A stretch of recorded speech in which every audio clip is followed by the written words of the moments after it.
Polycystic ovarian syndrome ഉള്ള പേഷ്യൻസിൽ pregnant ആകാൻ difficulty വരുമ്പോൾ സർജറി ഒരു പ്രിഫേർഡ് ട്രീറ്റ്മെൻറ്റ് ആണോ എന്ന് ചോദിക്കാറുണ്ട്, അല്ലെങ്കിൽ സർജറി ചെയ്യേണ്ട ആവശ്യമുണ്ടോ എന്ന് ചോദിക്കാറുണ്ട്.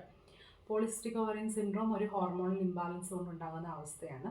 അതിൻ്റെ ഫസ്റ്റ് ലൈൻ ഓഫ് ട്രീറ്റ്മെൻറ്റ് എന്ന് പറയുന്നത് ലൈഫ് സ്റ്റൈൽ മോഡിഫിക്കേഷൻ, വെയിറ്റ് കുറയ്ക്കുക, ഹോർമോണൽ ഇംബാലൻസ് കറക്റ്റ് ചെയ്യാനായിട്ടുള്ള സപ്ലിമെൻറ്റ്സ് കഴിക്കുക എന്നത് തന്നെയാണ്. അതിൽ ഓവുലേഷൻ നടക്കുന്നില്ലെന്നുണ്ടെങ്കിൽ ഓറലി കഴിക്കുന്ന ടാബ്ലറ്റ്സ്, ഓവുലേഷൻ ഇൻഡ്യൂസ് ചെയ്യാനായിട്ടുള്ള ടാബ്ലറ്റ്സ് എടുക്കുന്നു.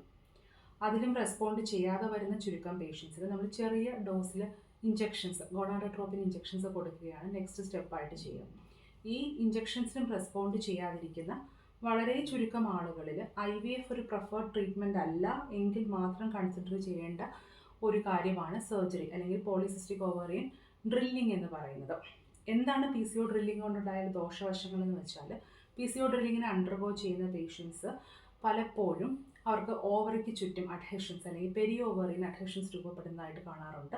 അതുപോലെ ചില പേഷ്യൻസിൽ ഓവറിയുടെ പ്രവർത്തനം മുമ്പേ നിൽക്കുന്നതായിട്ടും കാണാറുണ്ട്. അതുകൊണ്ട് തന്നെ ടാബ്ലറ്റ്സ് കഴിച്ച് ഓവുലേഷൻ നടക്കുന്ന ആളുകളിൽ പ്രഗ്നൻ്റ് ആകാതിരിക്കുമ്പോൾ ചെയ്യേണ്ട ഒരു സർജറി അല്ല PCO ഡ്രില്ലിംഗ്.